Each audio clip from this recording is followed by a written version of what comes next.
سب سے پہلے حضرت مفکر اسلام شہزادہ غوث اعظم ڈاکٹر پیر سید عبد القادر جیلانی شاہ صاحب کی ویڈیوز کو حاصل کرنے کے لیے جیلانی میڈیا کے یوٹیوب چینل کو سبسکرائب کریں اور بیل آئیکن کلک کریں۔ ویڈیوز اچھی لگے تو تھمز اپ دیں۔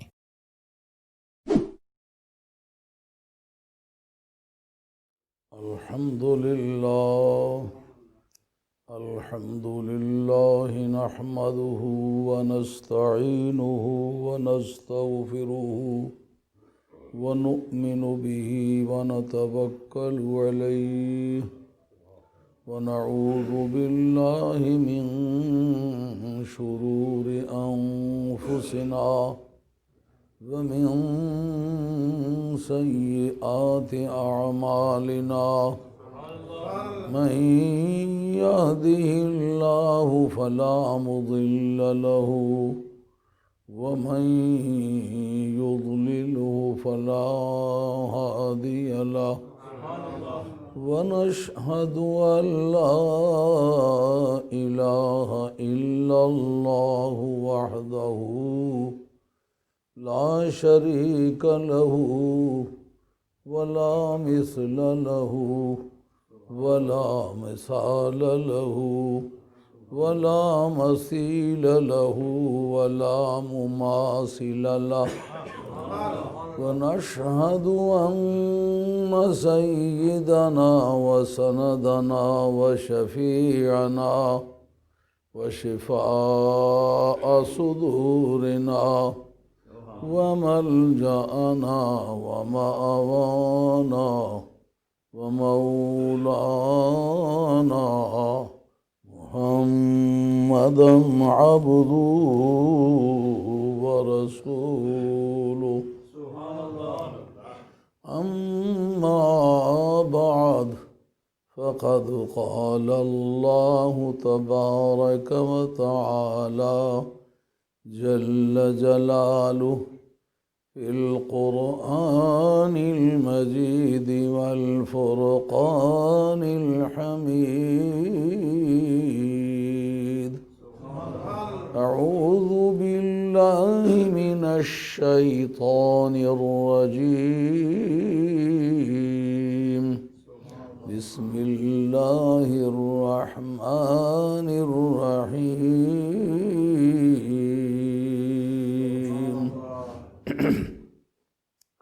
ولو أنهم إذ ظلموا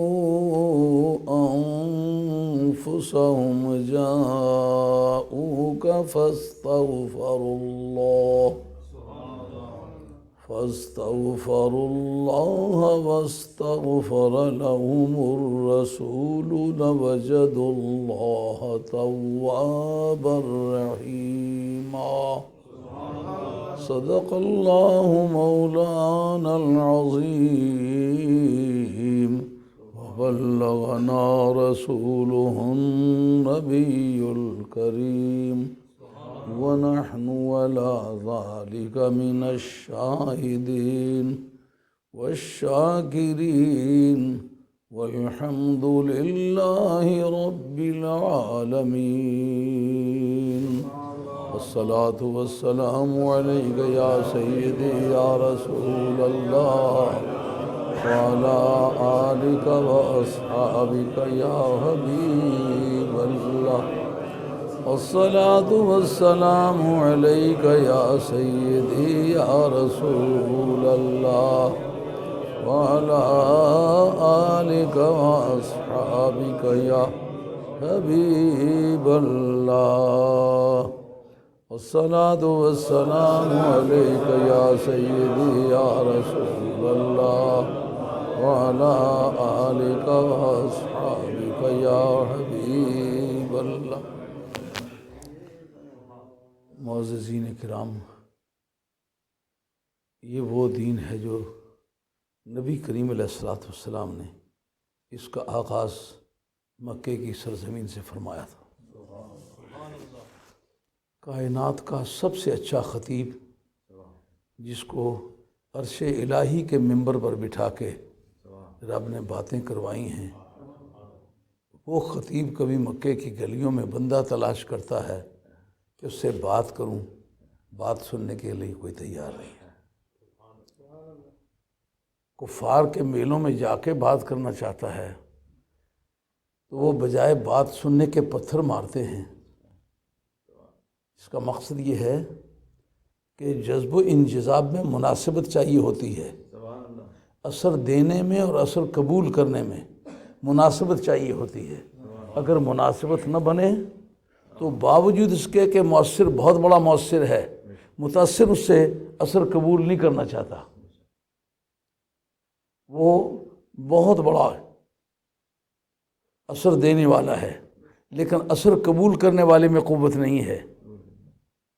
جیسا کہ بجلی کرنٹ مارتی ہے، شیشہ راستے میں آ جائے تو شیشے سے آشنائی نہیں رکھتی، شیشے کو کرنٹ نہیں مارتی، کیوں؟ جذب و انجذاب اس میں نہیں ہے۔ کھینچنا اور کھینچنا بہت آسان لفظوں میں میاں صاحب رحمۃ اللہ علیہ نے ملت پر مہربانی فرمائی ہے، اس مسئلے کو یوں حل کیا ہے: پیلا مણکا نیڑے کھڑیے، پیلا مਣکا نیڑے کھڑیے، ککھ اسنوں اٹھ مل دے۔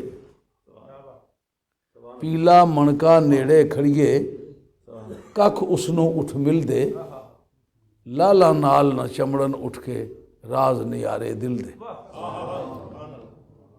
اب کون کہہ سکتا ہے کہ سرکار سے بھی زیادہ اچھا کسی کا بیان ہے؟ پر جن کے مقدر میں نہیں تھا، جن کو ایسا مٹیریل نہیں تھا کہ جو انجذاب کرے، جذب کا کام تو سرکار کر رہے ہیں لیکن اس میں صلاحیت نہیں ہے۔ مقناطیس کو رکھو، لوہے کو وہ کھینچ لیتی ہے، سونے کو نہیں کھینچتی۔ جذب و انجذاب میں، کھینچنے اور کھینچنے میں، قریب لانے اور قریب ہونے میں مناسبت چاہیے ہوتی ہے۔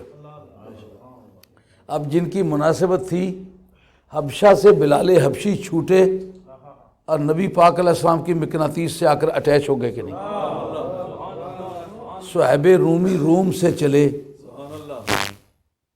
اٹلی ہے نا، روم سے چلے اور سرکار دو عالم اسلام کے دام محبت میں ماہی بے آب کی طرح پھڑکے کہ نہیں پھڑکے؟ سہیل یمنی یمن میں پیدا ہو کے نبی پاک علیہ السلام کے دام محبت کے اسیر ہوئے کہ نہ ہوئے؟ حضرت سلمان فارسی فارس کے شاہی خاندان کے شہزادے ہو کر نوشیروان کا بیٹا تھا ہرمز، یہ ہرمز کی اولاد میں سے تھے حضرت سلمان فارسی، اور بندہ بھی اس پائے کا تھا کہ سرکار لو کان ایمان بسریہ لنالہ رجال من امتی، یہ کہہ کے حضرت سلمان فارسی کے کندھے پہ ہاتھ رکھا، کہا میری ملت میں ایسے مردان حق بھی ہیں کہ اگر ایمان کہکشاں کی چوٹیوں پر جا کے بیٹھے، کہکشاں جس کو کرکٹیں پنجابی میں نہیں کہتے ہو، انگریزی میں اس کے گیلیکسی کہتے ہیں، ملکی ویز بھی کہتے ہیں، اور آپ کے عربی زبان میں قوائب بھی ان کو کہتے ہیں، کہکشاں سریہ عربی زبان کا لفظ ہے، بہت چھوٹے چھوٹے ستارے لیکن سب سے اونچے ستارے وہ ہیں۔ آپ وہاں اگر جا کر کے کہکشاں کی بلندیوں پر ایمان بیٹھ جائے تو میری امت کے مردان خدا وہ بھی ہیں کہ وہاں سے اسے نوچ کے نیچے لے آئیں گے۔ یعنی تلاش ایمان میں اتنے شہزور، اتنے دور رس، اتنے مستقل مزاج، اتنے سخت جان کہ اتنی دوری سے بھی حاصل کیے بغیر نہیں چھوڑیں گے۔ تو سرکار کی بارگاہ میں آ کے انہوں نے دولت ایمان پائی کہ نہ پائی، اور پائی بھی اس طرح کہ کفار نے کبھی اشرفیوں کی تھیلیاں ٹھنکا کے ان کے ایمان کو لوٹنا چاہا اور آ کر کے کہا کہ اگر آپ ہمارے کہے پہ چلیں تو یہ پیسے بھی دیں گے، شادیاں بھی دیں گے۔ حضرت سلمان فارسی نے سرکار کے دروازے کی طرف منہ کر کے کہا، وہ سامنے جو دروازہ ہے نا، تاج تخت سلطانی چڑھ کے ٹھوٹا پھڑن گدائی، رکھ امید سجن دے دردی کٹن جو بنائی۔ مقدروں کی بات ہے۔ حضرت نبی کریم علیہ السلام کے بارگاہ میں اور ابو جہل کی رہائشی جگہ میں کوئی ایک دیوار کا فاصلہ تھا۔ آپ جب جاتے مکہ شریف میں تو اس کا جو شمال مشرقی کونا ہے، جو ٹائلٹ بنے ہوئے ہیں، یہ ابو جہل کے ٹھیک سر پر بنے ہوئے ہیں۔ یہ وہ جگہ ہے جہاں نبی پاک علیہ السلام کے خلاف منصوبے ہوتے تھے، اور جس جگہ آپ نے دیکھا ہوگا عورتیں کپڑے لے کے بیٹھی ہیں بیچتی ہیں، اور لوگ کفن کے لیے وہاں سے کپڑا خرید کے لے جاتے ہیں کہ یہ خدیجہ الکبریٰ کا گھر ہے جو سب سے پہلے ایمان لائی ہیں۔ اگر علی میں کو پر ایمان میں کسی کو سبقت ہے وہ صرف خدیجہ ہے، باقی سب سے پہلے ایمان لانے والا حضرت مولا مرتضیٰ ہے۔ اس پر عماد الدین ابن کثیر جیسے آدمی نے اجماع امت نقل کیا ہے۔ تو اب اس کا فاصلہ دیکھ لیں کتنا سارا فاصلہ ہے۔ اب صہیب رومی روم سے آ کے وہاں لگے، لیکن ابو جہل وہاں ایک دیوار پھاند کے پرے نہ آ سکا۔ عتبہ کا مکان، شیبہ کا مکان، ولید کا مکان، یہ کعبے کے گردا گرد ان کی آبادیاں تھیں، لیکن ان کے مقدر میں نہیں تھا جذب و انجذاب کا قاعدہ، کھینچتا تھا، لیکن جن کو مٹیریل ایسا لگا ہوا تھا وہ کئی ہزار میل کی دوری پر سے کھنچے ہوئے آئے، لیکن جن کا سرکار دو عالم السلام کی نبوت کے مٹیریل سے کچھ تعلق نہیں تھا وہ عین پاس بیٹھے ہوئے بھی پیلا منکا نیڑے کھڑیے کک خسرو اٹھ مل دے لالا نال نہ چمڑن اٹھ کے راز نہیں آ رہے دل میں۔ اس وقت آپ لوگ بڑی خاصی مناسب تعداد میں تشریف فرما ہیں۔ میں جس نبی کا امتی ہوں، جس نبی کی اولاد میں سے ہوں، سب سے زیادہ خوبصورت کائنات کا وہ انسان ہے، سب سے زیادہ خوش آواز آدمی وہ ہے، سب سے زیادہ خلیق وہ ہے، سب سے زیادہ ذہین انسان وہ ہے، سب سے زیادہ فصیح اللسان وہ ہے، سب سے زیادہ بلیغ الدماغ وہ ہے، سب سے زیادہ دور رس جس کی بات ہے وہ ہے، سب سے جس نے اللہ کی محبت زیادہ حاصل کی ہے وہ سرکار کی ذات ہے۔ ایسا انسان بات کرنے کے لیے جائے لوگ پتھر ماریں، یہ مقدروں کی بات ہے نا، وگرنہ سرکار پتھر مارے جانے کی چیز تو نہیں تھے۔ اس لیے ہم لوگ بھی جاتے ہیں، آپ کے پاس ہر مہینے ایک مرتبہ کسی نہ کسی بہانے حاضری ہوتی ہے، بعض 2 مرتبہ حاضری ہو جاتی ہے۔ قاضی عبدالغفور صاحب کے ڈیرے پر ایک درس ہوتا ہے ماہانہ پابندی کے ساتھ، جہاں ہمارے ہاں اس طرح کہ عورتوں کے لیے حال ہی الگ ہے، ہم لوگ دوسری جگہ بیٹھتے ہیں، وہاں مرد بیٹھتے ہیں اور وہ شارٹ سرکٹ ٹی وی لگا ہوا ہوتا ہے، قرآن مجید کا درس ہوتا ہے، یہاں شیفیلڈ میں وہ لگاتار ہوتا ہے، اور کبھی اس مسجد میں کبھی قضا بھی ہو جاتا ہے، لیکن اکثر و بیشتر بعض مہینے میں 2 مرتبہ بھی یہاں خطاب ہوا ہے۔ یہ کوشش کی ہے کہ آپ نے جو بات مجھ سے پہلے سنی ہوئی ہے اس سے آگے چلے، تاکہ آپ کی ایجوکیشن میں، آپ کی معلومات میں، آپ کی اطلاعات میں اضافہ ہو۔ پیچھے جو ہم نے مینچسٹر میں، بری میں، ایکرنگٹن میں، گریٹ ہارورڈ میں، اس سے پہلے پچھلے مہینے میں جو دورہ کیا تھا اس پہ اسی پر گفتگو ہوئی تھی کہ حج پر لوگ جاتے ہیں، حج پر حاضری دیتے ہیں، حج میں کون کون سی چیزیں ہیں کہ جو صحیح سنیت کی بنیاد بنتے ہیں، اور 5 بنائے اسلام ہونے کے یہ معنی ہیں کہ اور اگر کسی کو اختلاف بھی ہو تو 5 بنائے اسلام میں کسی کو اختلاف نہیں۔ اگر 5 بنائے اسلام میں اہل سنت کے عقائد اور نظریات کی بنیاد نکل آئے پھر سنی زیادہ پختہ مسلمان ہوگا نا۔ تمہاری بدعقیدگی کی تو کوئی مثال نہ صدیق اکبر کا انکار، فاروق اعظم کا انکار، عثمان غنی کا انکار، حیدر کرار کا انکار، صحابہ کرام رضوان اللہ تعالی مجمعین کا انکار، یہ حج کے کسی پہلو سے نہیں نکلتا۔ اس لیے منکرین صحابہ کے لیے بھی ہر سال یہ ریہرسل کورس ہوتا ہے، کہا کہ یہ صحابہ نے یہ یادگاریں چھوڑی ہیں، جو صحابہ کا منکر ہے وہ حج کا لگتا کیا ہے، جو اہل بیت کا منکر ہے وہ حج کا کیا لگتا ہے۔ اور سرکار نے جو حج کے موقع پر کام کیے ہیں اگر ان کی شکلیں بالکل اسی طرح جو اہل سنت والجماعت کرتے ہیں تو پھر اس کا معنی یہ ہے کہ اگر یہ کام ناجائز ہوتا تو حج میں تو نہ ہوتا نا۔ حج جب بھی کبھی کرو گے تو سنیت کے اندر تازہ جان آ جائے گی۔ اس پر یہ پچھلے لیکچر ہوئے۔ پھر اس کے بعد یہ کہ جب حج سے آدمی فارغ ہوتا ہے تو اس وقت مدینہ طیبہ کی حاضری کے ارادے سے چلتا ہے۔ مدینہ طیبہ میں حاضری کے 2 رخ بنتے ہیں، ایک مسجد نبوی کی نیت کر کے سفر کرے اور دوسرا نبی پاک علیہ السلام کی قبر شریف کے ارادے سے سفر کرے۔ تو اس پر اہل سنت کے زائرین کو دھوکے میں ڈالا جاتا ہے، وہ کہتے ہیں کہ مسجد نبوی کے ارادے سے سفر کرنا درست ہے، لیکن نبی پاک علیہ السلام کی قبر شریف کے ارادے سے سفر کرنا کہ میں زیارت کرنے جا رہا ہوں یہ ناجائز ہے۔ اس پر کافی لیکچر گزرے ہیں جس میں نے یہ ثابت کیا ہے کہ نہ صرف نبی پاک علیہ السلام کی قبر کے ارادے سے سفر کرنا درست ہے، بلکہ سارے نبیوں کی قبروں کی طرف ارادہ کر کے سفر کرنا درست ہے، تمام اولیاء اللہ کے مزارات کی طرف سفر کرنا درست ہے۔ انہوں نے پہلے بنیادی کام شروع کیا کہ پرچون کے سودے چھوڑو، تھوک کے سودے بیچو، یعنی جو سب سے بڑی درگاہ ہے اس پر اگر سفر کر کے جانا حرام ہے تو پھر بغداد شریف جانا تو 2 مرتبہ حرام ہونا چاہیے، پھر اجمیر شریف جانا تو اور زیادہ حرام ہونا چاہیے، پھر کھڑی شریف کا جانا آنا تو قطعاً حرام ہونا چاہیے۔ یہ اصل میں وہ یہ کہنا چاہتے ہیں، بات سمجھ آئی ہے؟ بے ایمان کی بولی الگ ہوتی ہے، یہ بجائے اس کے کہ کہے بری شالطیف کے دربار پر جانا حرام ہے آدمی کافر ہو جاتا ہے، یا غوث پاک کے دربار پر جانا حرام ہے بندہ کافر ہو جاتا ہے، کھڑی شریف جانے سے بندہ کافر ہو جاتا ہے، یہ کہنے کی بجائے یہ کہنا شروع کر دیا کہ نبی پاک علیہ السلام کی قبر شریف کے ارادے سے سفر کرنا، یہ زیارت کرنے کے لیے، سرکار کا سلام کرنے کے لیے جانا، یہ کفریات میں سے ہے۔ اگر وہ کفریات میں سے ہے تو سرکار بغداد پھر کیا ہوں گے، حضرت خواجہ غریب نواز کیا ہوں گے، کھڑی والی سرکار کیا ہوں گے، حضرت دادا گنج بخش علی اجویری کیا ہوں گے، شراج چراغ لاہوری کیا ہوں گے، شاہ محمد غوث اچھی پھر کیا ہوں گے، مقیم شاہ بادشاہ حجر شریف والے وہ کیا ہوں گے؟ یعنی انہوں نے جو سب سے پہلی زیارت گاہ ہے اس کا انکار کرنا شروع کیا، تو اس کا مطلب یہ ہے جب یہاں آنا شرک میں سے ہے، کفریات میں سے ہے، تو باقی قبروں پر جانے سے تو 10 مرتبہ کافر ہوگا۔ لیکن جس دین کا وارث کوئی نہیں ہے نا، اس کے متعلق باتیں کرو، جس کا کوئی دین کا وارث ہے وہ باتیں نہیں کرنے دے گا، وہ تمہارا پیچھا کرے گا۔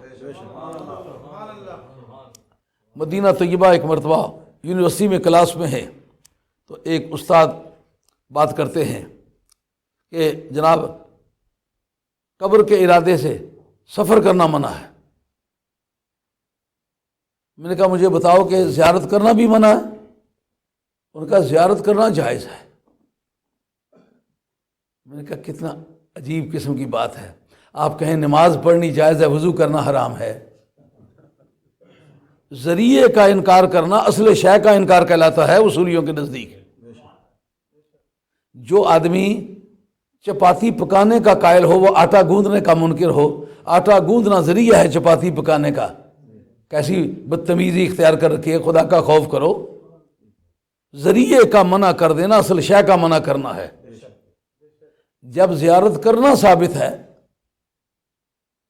کہ جی سفر کرنا کیونکہ بہت اہمیت بن جاتی، میں نے کہا جو چیز شرعاً جائز ہے اس کو اہمیت دینا کہاں منع ہے؟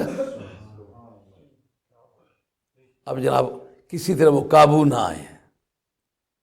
میں نے کہا مجھے یہ بتلاؤ کہ نبی پاک علیہ السلام نے احد شریف میں شہدائے احد کی زیارتیں ہر جمعرات کو کی ہیں کہ نہیں کی؟ جی کی ہیں۔ جو سال کے بعد ایک مرتبہ زیارت کرنا اور ان کے لیے وہاں دعا مانگنا اور بڑے اہتمام کے ساتھ، یہ اس کا ثبوت ہے کہ نہیں؟ علامہ شامی نے یہ بات، آپ جتنے حاضرین ہیں علماء کرام ساتھیوں، اگر عرس کا ثبوت مانگے تو شامی نے شہدائے احد کا جو سالانہ سرکار کا زیارت کرنے کے لیے جانا ہے اور اہتمام کے ساتھ ان کے لیے دعا مانگنا ہے، اس کو عرس کا ثبوت کے طور پر پیش کیا ہے۔ علامہ شامی عالم اسلام کا ایک مجمع علیہ شخص ہے، یعنی جس پر لوگوں کا اجماع ہے کہ یہ آدمی قانون کو صحیح جانتا ہے۔ ابن عابدین کا نام اصل میں محمد امین بخاری ہے، سید محمد امین بخاری سادات بخارا میں سے ہیں، اور ترکیہ کے دور حکومت میں یہ چیف جسٹس تھے، اور تمام مغلیہ بھی اور باقی لوگ بھی ان کا اعزاز کرتے تھے، حرمین شریف میں بھی ان کا قانون چلتا تھا۔ انہوں نے شامی شریف کے اندر لکھا ہے اگر کوئی پوچھے جناب عرس کا ثبوت کا سال کے بعد اہتمام کے ساتھ دعائیں مانگنا، زیارت کرنا، اس کا نام ہے نا عرس۔ یہ نبی پاک علیہ السلام شہدائے احد کے مزارات پر جاتے ہیں۔ وہ کہتے ہیں جناب یہ مان لیتے ہیں کہ سرکار، یہ مدینہ طیبہ کا ڈائلاگ ہے کلاس کے اندر۔ اب جناب وہ بات کرتے ہیں، کہتے ہیں وہ دور نہیں ہے نا، ہم تو کہتے ہیں سفر کرنا منع ہے۔ میں نے کہا مجھے یہ بات آپ کے ذہن میں لانا ضروری ہے۔ بحقی کی حدیث ہے جس کو کتب سیاق کے اندر بھی ذکر کیا گیا ہے کہ حضرت نبی کریم علیہ السلام ہر ہفتے کو قباء شریف کی زیارت کرنے جاتے تھے کہ نہیں؟ قباء والی مسجد کی جی جاتے تھے۔ اور اس کے بعد فاروق اعظم ہر سوموار کو اور ہر جمعرات کو قباء شریف زیارت کے لیے جاتے تھے کہ نہیں؟ کہا اس سے سفر تو ثابت نہیں. میں نے کہا ابھی میں اگلی حدیث پوری کرتا ہوں پھر دیکھیں سفر بنتا ہے کہ نہیں بنتا. حضرت فاروق اعظم کا کہنا ہے کہ لو کانا فی طرف الارض لضربنا الیہ اکباد الابل. یہ کسی کے جگر کو ایڑیاں مارنا یہ کنایا ہے. گھوڑے کی اڈی ماری نا سپر کرنا SPUR سپر، یہ اس لوہے کا نام ہے جو کسی بوٹ کے پیچھے لگی ہوئی تھی، جوتے کے پیچھے لگی ہوئی تھی. وہ اس طرح گھوڑے کو لگائیں تو گھوڑا بھدکنے لگ جاتا ہے. اس کو کہتے ہیں فارسی میں مہمیز. مہمیز اس کا نام ہے. تو یہ اگر یہ مسجد جو ہے دنیا کے کسی دوسرے گوشے میں ہوتی تو ہم اپنے اونٹوں پر چڑھ کے اونٹوں کو اس طرح سپر کرتے، اس طرح ایڑیاں مارتے کہ جلدی پہنچے. یہ فاروق اعظم کا کوٹیشن ہے. تو بتاؤ وہ تو اتفاق سے وہاں تھی نا، لیکن انہوں نے بتلایا اگر ناجائز ہو میں یہ جملہ کیوں بولوں. لو کان فی طرف الارض لضربنا الیہ اکباد الابل. اگر یہ دنیا کے کسی اور گوشے میں بھی ہوتی نا تو میں اپنے اونٹوں کو ایڑیاں مار کے تیز دوڑا کے، تو اونٹوں پر سفر کرنا، اونٹ جو ہے عام طور پر عرب میں 100 میل سے کم کے لیے سفر کے لیے نہیں لے جایا کرتا تھا. اس لیے اونٹنی کی جو رفتار ہے وہ ایک دن کی وہ 100 میل کا سفر تسلیم ہوتا ہے. تو 100 میل کے سفر کے لیے گھوڑا نہیں استعمال ہوتا تھا، اونٹ استعمال ہوتا تھا. کیونکہ صحرائے عرب میں پانی کی دقت تھی، گھوڑا اتنا پیاسا نہیں رہ سکتا. اونٹ کے کوہان میں پانی کی ایک تھیلی ہوتی ہے، اس کے اندر وہ پانی ریزرو رکھتا ہے. 4-4 6-6 دن اگر اسے پانی نہ ملے تو پھر اس کے پانی کو وہ استعمال کرتا ہے. شاید آپ کو اس کا تجربہ، آپ اونٹ رکھنے والے لوگ ہیں، لیکن میرے پاس کتابی تحقیق ہے بالکل بہت اچھی طرح سے. ہاں یہ بات مسلمات میں سے ہے. حتیٰ کہ عرب لوگ جو خود پیاسے ہوئے اونٹ کو ذبح کر کے اس کی کوہان سے وہ پانی نکال کے انہوں نے خود بھی پیا ہے. تو یہ ثابت ہوتا ہے کہ لمبے سفر کے لیے استعمال ہوتا ہے. جناب فاروق اعظم فرماتے ہیں کہ اگر یہ مسجد قباء کہیں دور کے علاقے میں ہوتی تو پھر ہم لوگ اونٹوں پہ چڑھ کے اونٹوں کو تیز دوڑا کے تو پھر اس مسجد میں جاتے. وہ کہنے لگے جناب اس میں تو مسجد کا ثبوت ہے، قبر کا ثبوت نہیں. میں نے کہا قبر کا بھی پیش کرتے ہیں. مجھے یہ بتلاؤ کہ نبی کریم علیہ الصلوۃ والسلام جس وقت کے ابوا شریف گئے جہاں سرکار کی مائی صاحبہ کا مزار ہے، اور یہ کتب صحاح کی حدیث ہے، انکار نہیں کیا جا سکتا کہ حدیث کمزور ہے، اور اس کو وہ اپنے ثبوت کے طور پر پیش بھی کرتے ہیں. اور وہ پیش کس لیے کرتے ہیں؟ نبی پاک علیہ السلام کی والدہ صاحبہ کے کافر ہونے کے لیے پیش کرتے ہیں. ابھی دیکھیں کیا ہوتا ہے. میں نے کہا یہ مجھے بتلائیے کہ وہ کتنی فاصلے پر واقع ہے. کہا وہ بدر شریف سے آؤٹ آف دا وے کوئی 17-18 میل کا سفر ہے. اس جگہ کا نام ابوا شریف. میں نے کہا اچھا مدینہ شریف سے بدر شریف کتنا ہے؟ وہ کچھ اور بتانے لگے. میں نے کہا آپ نے گنا ہوا نہیں، میں نے گنا ہوا 82 میل سفر ہے. بدر شریف جو ہے 82 میل سفر ہے. اگر آگے 17-18 میل ہے تو پھر اس کا مطلب یہ ہے کہ 100 میل کے ہیر پھیر میں وہ بنتا ہے. اچھا 100 میل کا سفر کیا سمجھتے، قریب ہوتا ہے دور ہوتا ہے؟ جی دور ہوتا ہے. میں نے کہا سرکار دو عالم علیہ السلام کی اپنی والدہ ماجدہ کی قبر شریف پر جانا ثابت ہے کہ نہیں؟ کہہ لیں وہ تو ایسے اتفاق سے مکہ شریف کی طرف جاتے ہوئے ادھر چلے گئے. میں نے کہا یہ غلط کہہ رہے ہیں، اس لیے کہ اگر وہ بدر شریف کی سڑک پر ہوتا تو حضور علیہ السلام مکہ شریف جا رہے تھے، راستے میں اتفاقاً دیکھ لیتے. لیکن جب بدر شریف سے 17-18 میل انہوں نے ابوا کی طرف سفر کیا، آپ کس طرح کہہ سکتے ہیں کہ اتفاقاً سفر کیا؟ اب یہ بات اسٹیبلش ہوگی. کہہ رہے کہ وہ منسوخ ہے. میں نے کہا منسوخ کس طرح ہے؟ یہ واقعہ کب کا ہے؟ یہ 9ویں سال ہجرت کا ہے. اور جو مزارات پر حاضری ہے وہ تو 4تھے سال ہجرت میں سرکار فرمایا کنت نہیتکم عن زیارت القبور فزوروہا. حضرت بریدہ اسلمی رضی اللہ تعالیٰ سے یہ حدیث روایت ہے مسلم شریف میں. یہ باتیں یاد بھی رکھا کریں، علماء کو اس کی ضرورت پڑتی ہے. بریدہ اسلمی ان کا نام ہے، وہ اس کے راوی ہیں. یہ جو ہے کہ ان اللہ لعن اللہ زوارات القبور، اللہ تعالیٰ جو زیارت کرنے والی عورتیں ان پر لعنت کی ہے.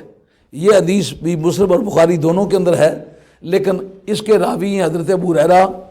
حضرت ابو ہریرہ رضی اللہ تعالیٰ عنہ نے یہ بات جب کہی تو لوگ اس کو آج بھی ثبوت کے طور پر پیش کرتے ہیں، مگر ان اللہ کے بندوں کو یہ نہیں پتہ یہ حدیث منسوخ ہے. برہدہ اسلمی کہتے ہیں کہ یہ اس وقت کی بات ہے جب سرکار نے فرمایا تھا کن تو نہیتکم عن زیارت القبور فزوروہا، میں نے تمہیں قبروں کی زیارت سے منع کیا ہوا تھا، پر اب میں تمہیں کہتا ہوں زیارت کیا کرو۔ اس حدیث سے وہ حدیث منسوخ ہے، اور یہ 4 سال کی بات ہے۔ تو سرکار کا والدہ صاحبہ کی مزار پر حاضری دینا 9 سال ہجرت کی بات ہے۔ اب مجھے ذرا سوچ کے بتلاؤ کہ منسوخ پہلے ہوتا ہے یا ناسخ پہلے ہوتا ہے؟ یہ بات پہلے گزر چکی ہوئی ہے، اس کے بعد سرکار کا اپنی والدہ ماجدہ کی زیارت کے لیے آنا یہ ثابت کرتا ہے کہ سفر قبر کے لیے کرنا درست ہے۔ اب جناب وہ اس پر گفتگو کرنے لگے، ان کا پھر دیکھے نا، جب سرکار گئے تو سرکار دو عالم اللہ صاحب نے آپ کی مائی صاحبہ کی مغفرت کے لیے دعا کرنا چاہیے، تو اللہ تعالیٰ نے منع کر دیا۔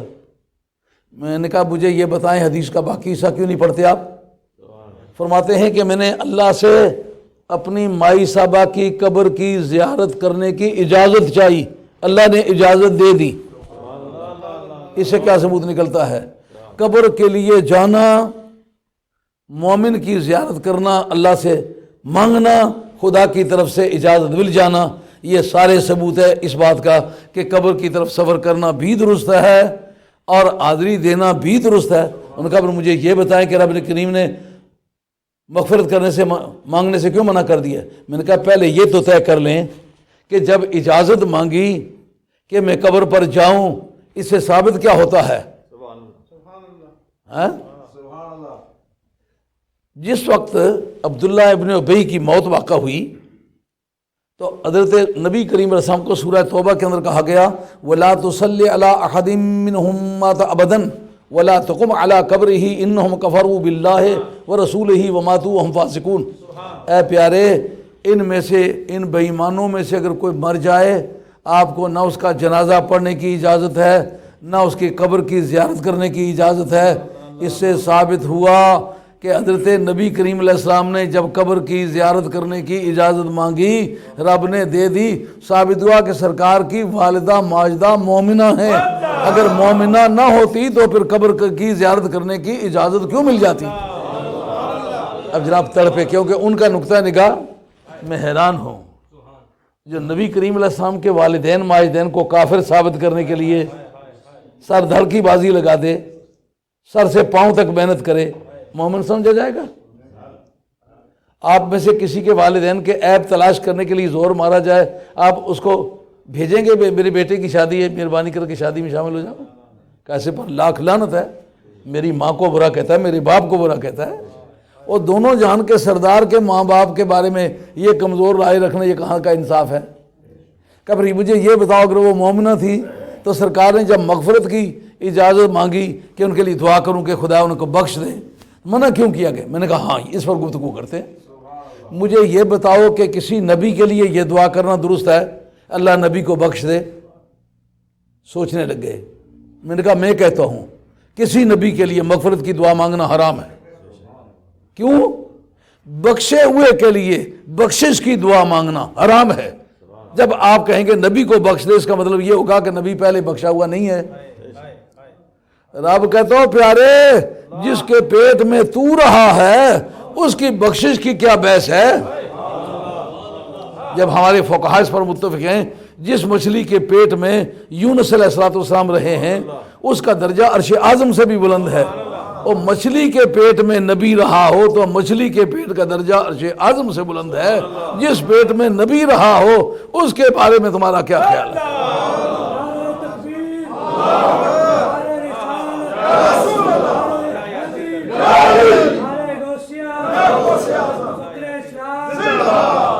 جس وقت ایک بچہ فوت ہو جاتا ہے، آپ اس وقت اللہم اغفر لحینا و میتنا و شاہدنا و غائبنا کیوں نہیں پڑھتے؟ اللہم اجعلہ لنا فرطم واجعلہ لنا اجرم و ذخرم واجعلہ لنا شافعا و مشفعا، یہ پڑھتے ہیں۔ اس کا معنی ہے اس کو مولا کریم ہمارا پائونیئر بنا، ہمارا پیش رو بنا، جا کے آگے حالات ہموار کرے۔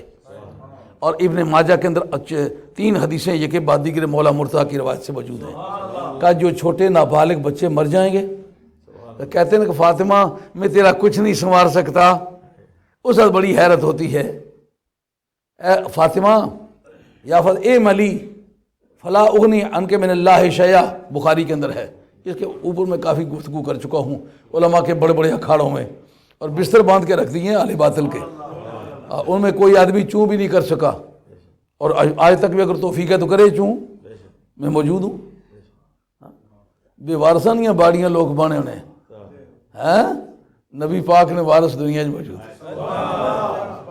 نعرہ تکبیر، اللہ اکبر، رسالت یا رسول اللہ، حیدری ذات حضور مفکر اسلام. جب تک خون فاطمہ دنیا میں موجود ہے لم یتفرقا حتی یردا علی الحوض. کسی صحابی کے بارے میں، کسی صحابی کی اولاد کے بارے میں یہ نہیں کہا کہ یہ کبھی قرآن سے جدا نہیں ہوگا. اولاد فاطمہ کے متعلق فرمایا کہ قیامت میں حوض کوثر پر قرآن اور میری آل بیت اکٹھے میرے پاس. بے وارثہ نہیں ہے باڑیوں پر قبضے کرو جنہیں وارث موجود نہیں کرنے دینے. آئی بات سمجھ میں؟ کتنی کیف آور بات ہے کہ بچہ مر گیا ہے، آپ دعا مانگتے ہیں لیکن اس کی مغفرت کے لیے نہیں مانگتے. کہا وہ بخشا ہوا نہ ہوتا تو پھر بخشش کی دعا مانگتے نا. وہ بخشا ہوا اسے اپنی گوگی لگاؤ. اس کو اللہ کریم ہمارا شفیع بنا دے، اس کو ہمارا ذخیرہ بنا دے. ابن ماجہ کی حدیث پیش کرنے لگا تھا. ابن ماجہ قزوینی سننے ابن ماجہ کے اندر لکھتے ہیں، جناب حیدر قرار اس کے راوی ہیں، کہ جو نابالغ بچے مر جاتے ہیں قیامت کے میدان میں رب سے جھگڑا کریں گے. مزہ آیا. بندے کو اللہ کی بارگاہ میں کتنا قرب ہے.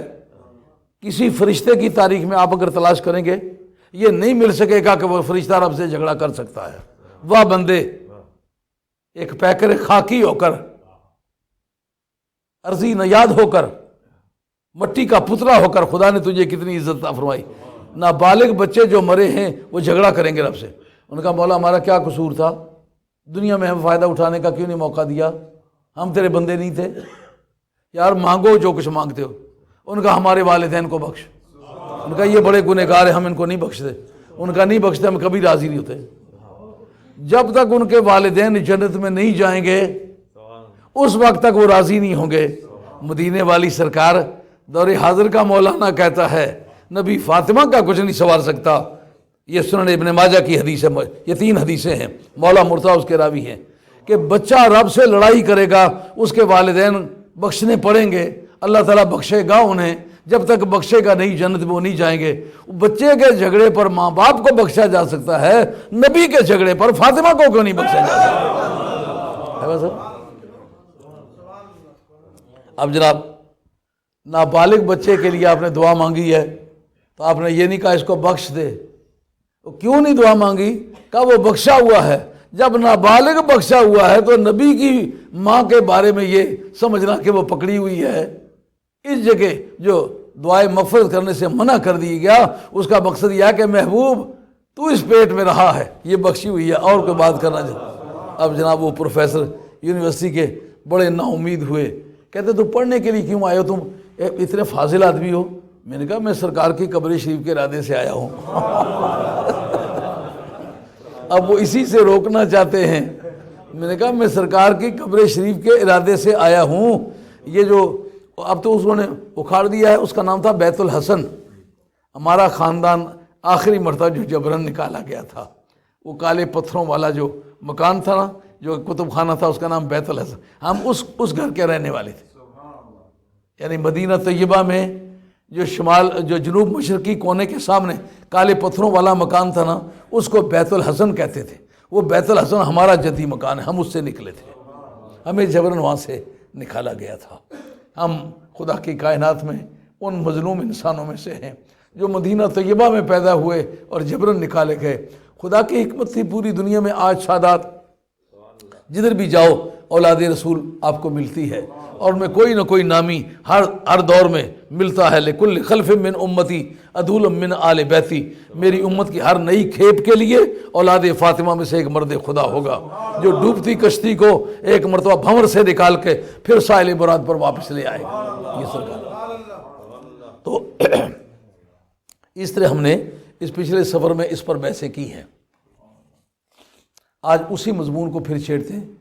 وہ ساتھی غالباً مولانا انصار احمد صاحب کا صاحبزادہ کہہ رہا تھا کہ اس پر تو ایک پورا رسالہ بن جاتا ہے، بڑے لیکچر ہو گئے ہیں، تو یہ آج کا بھی لیکچر اس میں شامل کر لیا جائے گا تو پھر زیادہ اچھا رسالہ بن جائے گا۔ اب اس پر دیکھنا یہ ہے کہ سرکار دو عالم علیہ السلام کی قبر پر زیارت کے لیے جو جاتے رہے ان کو ملتا کیا رہا اور کس پائے کے لوگ جاتے رہے، اس پر کافی لمبی لسٹ میں نے پیش کی ہے۔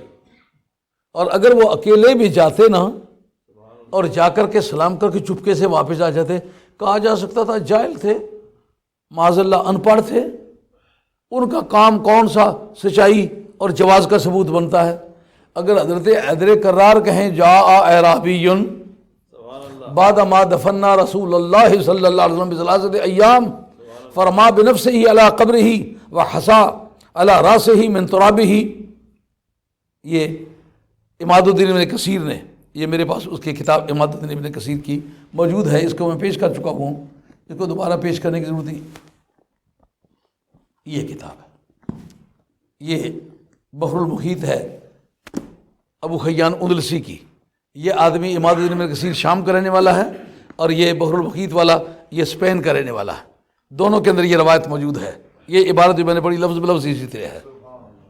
مولا مرتضیٰ کہتے ہیں جاء اعرابی بعد ما دفنا رسول اللہ صلی اللہ علیہ وسلم بثلاثۃ ایام، سرکار کو دفن کیے کو 3 دن گزرے تھے کہ ایک اعرابی آیا، اس نے کیا کیا، وہ پورے شوق سے ایسا بے تاب ہوا کہ اپنے آپ کو تھام نہ سکا، کہتا وہ رما بنفسہ ہی علی قبرہ، سرکار کی قبر شریف کے پاس وہ آ کر کے گر گیا کہ قبر سے وہ لپٹنا چاہتا ہے۔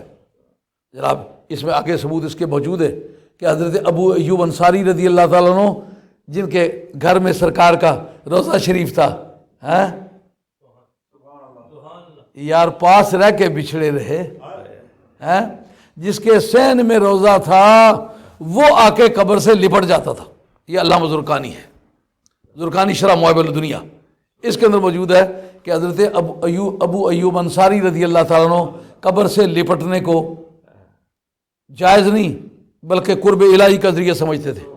اسی کے اندر امام طبری بھی، امام احمد بن حنبل بھی، والی بغداد کا امام، یہ ابن تیمیہ جو روکتا ہے اس کا بھی امام احمد بن حنبل ہے۔ کیسی جھوٹی قسم کی اقتداء ہے، جھوٹی قسم کی تقلید ہے کہ امام تو کہتا ہے کہ قبر پر جانا تو کیا، قبر کو جفا مار کے اس نے سینے سے لگانا بھی درست ہے۔ ثبوت کیا ہے ان کا، جس کے گھر میں روزہ تھا وہ لپٹا کرتا تھا۔ نعرہ تکبیر، نعرہ رسالت، نعرہ حیدری، شان مصطفیٰ، جس کے صحن میں نبی پاک علیہ السلام کا روزہ ہے۔ جند مک دی مک گئی ہے، اجے مکیاں یار جدائیاں نہیں، جند مک دی مک گئی ہے، پر اجے مکیاں یار جدائیاں نہیں۔ ساری عمر اڈیکاں وچ گزری، پر اجے چٹھیاں تیریاں آیاں نہیں، ساری عمر اڈیکاں وچ گزری، اجے چٹھیاں تیریاں آیاں نہیں۔ اگر ناجائز ہوتا حضرت علی پڑھتا کیوں نہ منع کر دیتے؟ آ کے کہتا کیا ہے، یا خیر من دفنت بالقاء اعظمہ وطاب من طیبہن القاء والعقم، اے وہ ذات پاک کہ کل کائنات میں جتنے لوگ اللہ کی بارگاہ میں گئے زمینوں میں دفن ہوئے ان سب کا سردار اور چیف تو ہے، اور جس قبر میں تو ہے اس میں پاک بازی بھی ہے، اس میں کرم بھی ہے، اور وَطَابَ مِن طِيبِهِنَّ الْقَاءُ وَالْعُقَمُ، اس قبر سے خوشبو کے جو حلے اٹھتے ہیں کائنات کو مہکا رہے ہیں، ان کی مہک نے دل کے غنچے کھلا دیے ہیں ان کی مہک نے دل کے غنچے کھلا دیے ہیں جس راہ چل دیے ہیں کوچے بسا دیے ہیں۔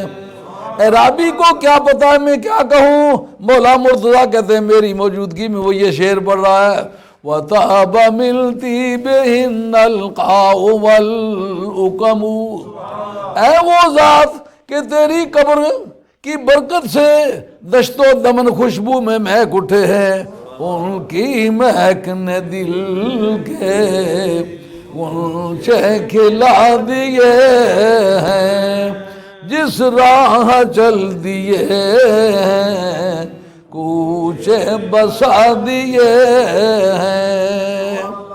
آگے وہ عرابی کہتا ہے نفس الفداء لقبر انت ساکنہ وفیہ العفاف وفیہ الجود والکرم، اے وہ ذات پاک جس کا نام تاجدار مدینہ ہے اس قبر پر میری جان قربان، یعنی صرف زیارت کرنے کے لیے نہیں آیا ہوں، دھڑام سے گرا اور کہتا ہے نفس الفداء لقبر انت ساکنہ، اس قبر پر میری نہ صرف نگاہیں قربان ہے جان بھی قربان ہے۔ اور اس قبر کے اندر عصمت اور پاک دامنی بٹتی ہے، کوئی پاک دامن ہو جانا چاہے تیری قبر میں آئے۔ فیہ العفاف، عفاف کہتے ہیں پاک دامنی کو، اگر کوئی چیسٹیٹی مانگتا ہے، سینکٹیٹی مانگتا ہے، طہارت مانگتا ہے، پیورٹی مانگتا ہے، تیری قبر پر آئے۔ یہ ساری ان کے خزانوں کا مرکز یہ جگہ ہے۔ اور فیہ العفاف وفیہ الجود والکرم، سخاوت بھی اسی قبر میں ہے، یعنی اس قبر پر آنے والے جولیاں بھر کے لے جاتے ہیں۔ اس جگہ قبر کے گردا گرد کھڑے درخت گنبد خضرا کے سامنے، امیر مینائی کا کہنا ہے کھڑے درخت گنبد خضرا کے سامنے۔ پرانا اگر آپ ارکائیوز کا وہ دینا، اس کا البم میرے پاس وہ موجود ہے کہ جو سرکار کا روضہ شریف ہے اور گردا گرد کھجوریں ہیں وہ اس طرح جھکی ہوئی ہیں۔ امیر مینائی کہتے ہیں کھڑے درخت گنبد خضرا کے سامنے مجنو کھڑے ہیں خیمہ لیلا کے سامنے۔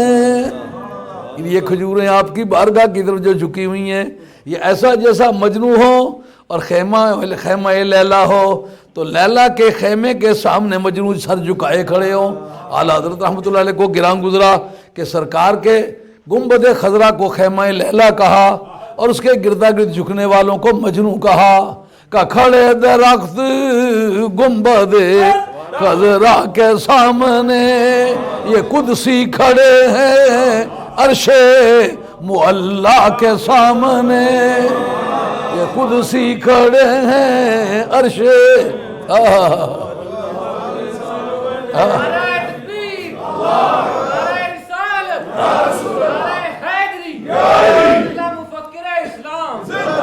قدسی کھڑے ہیں عرش معلا کے سامنے۔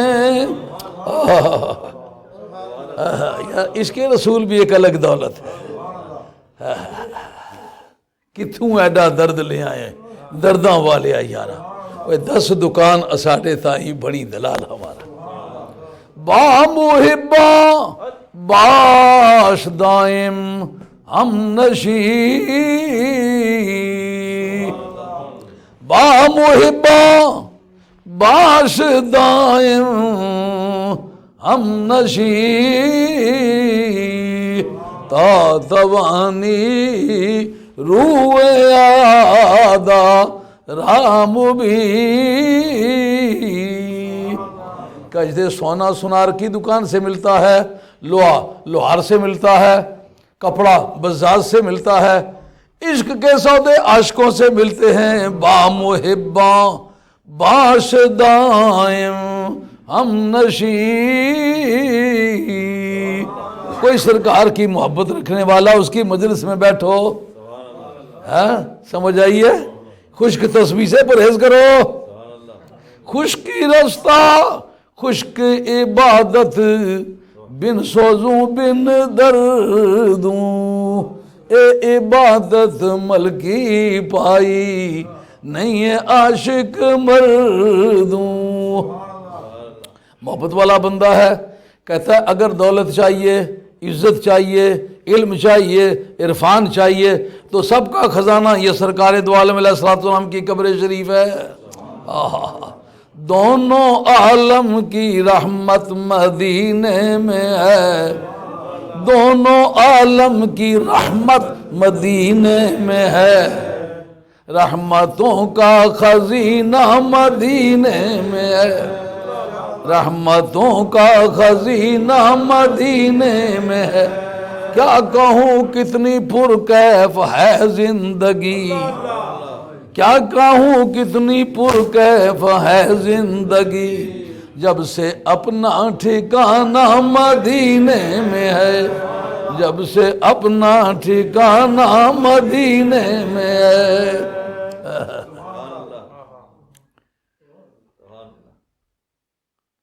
دیتے تو ہیں پر جام ذوق بادہ خار دیکھ کر. دیتے ہیں جام ذوق بادہ خار دیکھ کر. پیالہ بھر دیتے ہیں لیکن دیکھتے ہیں یہ اس ذوق کا آدمی بھی ہے کہ نہیں. جذب و انجذاب ہے. دیکھتے ہیں یہ اس کو مٹیریل وہ لگا ہوا ہے کہ نہیں. بلال حبشی کا کوئی سرٹیفکیٹ دیکھا, عشق ملا کہ نہ ملا. ابو جیل کتنا کوالیفائیڈ آدمی سمجھا جاتا تھا اس وقت کا, لیکن کیا ملا؟ خشکی رستہ خشک عبادت بن سوزوں بن درد. اب حضرت مولا مرتضیٰ فرماتے میں قبر کے پاس کھڑا ہوں. اس نے یہ جملے بولے اور یہ جملے بولنے کے بعد کیا دیکھتا ہوں؟ نودیہ من قبر رسول اللہ صلی اللہ علیہ وسلم. جس وقت کسی آدمی کو کسی کام کے کرنے کے بعد عطا ملے معلوم ہوتا ہے یہ اچھا کام ہے. کسی کام کے کرنے کے بعد سزا ملے پتہ چلتا ہے یہ برا کام. راوی کون ہے؟ مولا مرتضیٰ. لکھتا کون ہے؟ ابو خیان اندلسی. لکھتا کون ہے؟ عماد الدین ابن کثیر. عماد الدین ابن کثیر ایک تو داماد ہے ابن تیمیہ کا, دوسرا شاگرد ہے ابن تیمیہ کا. تفسیر ابن کثیر اسی کے. یہ ہمارے عقیدے کا آدمی نہیں ہے, اس میں غلط فہمی سے نہیں مطالعہ کرنی. یہ دوسرے عقیدے کا آدمی ہے. لیکن یہ لکھتا ہے کہ جناب حیدر قرار کہتے ہیں وَنُودِيَ مِنْ قَبْرِ رسول اللہ صلی اللہ علیہ وسلم. سرکار دو عالم علیہ السلام کی قبر شریف سے یہ اطلاع آئی ان اللہ قد غفر لک. جا اپنا کام کر, اب تیری زندگی کے سارے گناہ معاف کر دیے. وہ جو پہلے تھے وہ تو معاف ہو گئے, گناہ کی تو اس نے معافی مانگی نہیں. اس نے تو آ کے سر پر مٹی ڈالی ہے. یہ جو مٹی کو برکت کا باعث سمجھتے ہو, یہ مولا مرزا کہتے ہیں میری موجودگی میں اس نے ایسا کیا. رما بنفسہ ہی علی قبر ہی, قبر پر گر گیا اور مٹی لے کے وحصا علی راسہ ہی من ترابہ ہی. یہ جو مٹیوں کو برکت والا سمجھتے ہیں نا, یہ قبروں کی مٹیاں اچھی ہوتی ہیں. حضرت علی مرزا کہتے ہیں میں موقع پر موجود ہوں. جو سب سے پہلا مسلمان ہے اور عالم اسلام کا نہیں بلکہ بعد از انبیاء جس کا علم سب سے زیادہ ہے وہ حضرت علی ہے. اس پر اتفاق ہے.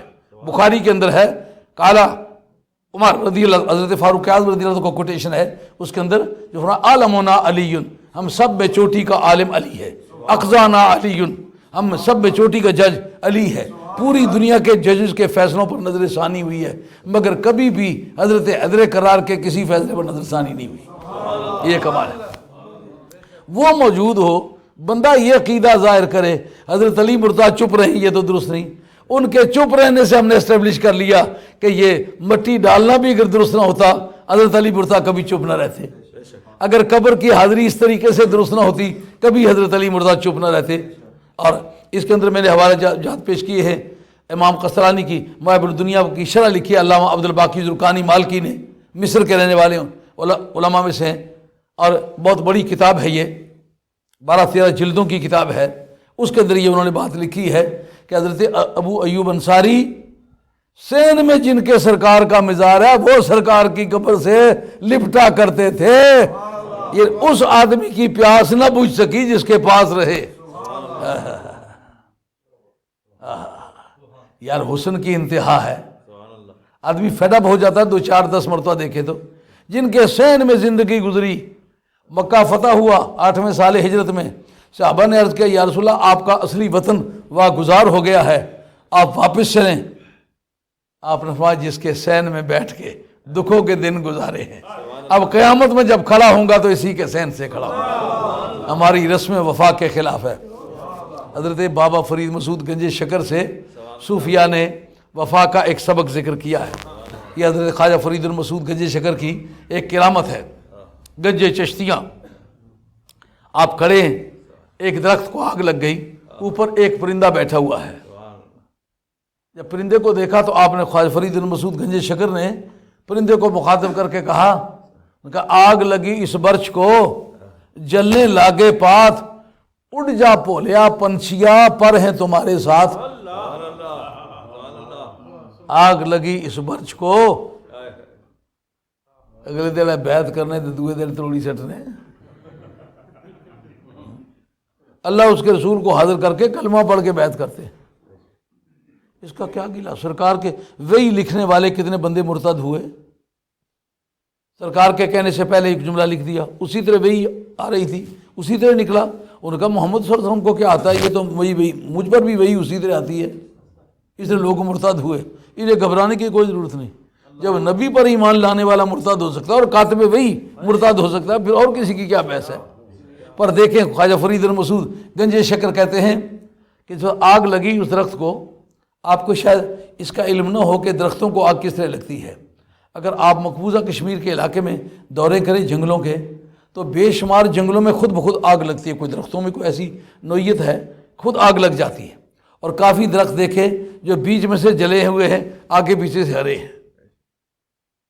تو آگ لگی ہے. فرید المسعود گنج شکر فرماتے ہیں وہ آگ لگی اس برچ کو جلنے لاگے پات، اڑ جا پولیا پنچھیا پر ہیں تمہارے ساتھ. اللہ تعالیٰ نے قوت گویائی اس کو عطا فرمائی. نے کہا پھل کھائے اس برچ کے، برچ ادی زبان میں درخت کو کہتے ہیں، پھل کھائے اس برچ کے بیٹوں بھر دیے پات، اب اڑنا کام نہیں ہے اپنا جل مرنا ہے ذات.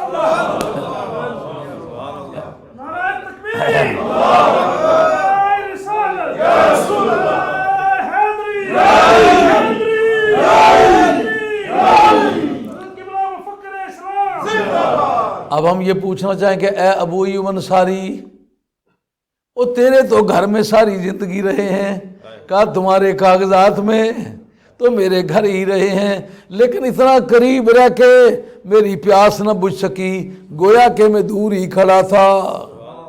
ساری عمر اڈی کہاں وچ گزری، اجے چٹھیاں تیریاں آیاں نہیں، جند مکدی مکدی مک گئی ہے، اجے مکیاں یار جدائیاں نہیں، اجے مکیاں یار جدائیاں نہیں، ساری عمر اڈی کہاں وچ گزری، اجے چٹھیاں تیریاں آیاں نہیں. حضرت عادل کرافت میں میری موجودگی میں قبر سے آواز آئی کہ ان اللہ قد غفر لک. وہ پہلے گناہ تو معاف ہو گئے، ابھی بندہ زندہ ہے، بعد بھی گناہ کر سکتا ہے. کہا جس دربار پر آئے ہو اس میں وہ نارمل ریٹ نہیں چلتا، اب نارمل ریٹ چلتا ہے، پہلے بھی بخشے کے پیچھے بھی بخشے. آئیے اس پر گفتگو کرتے ہیں. حضرت حاتم اسم رضی اللہ تعالیٰ عنہ، ان کے متعلق شاہ حسن بصری راوی کون ہے؟ شاہ حسن بصری. شاہ حسن بصری حیدر کرار کا خلیفہ ہے، چشتیوں کا پیر ہے، قادریوں کا پیر ہے، سور وردیوں کا پیر ہے. نام کیا ہے؟ شاہ حسن بصری. سبق کس سے لیے ہیں؟ مولا مرتضیٰ سے لیے ہیں. حضرت ام سلمہ کا دودھ پیا ہے، بڑا قریب کا آدمی ہے. قال وقف حاتم، حاتم اسم رضی اللہ تعالیٰ عنہ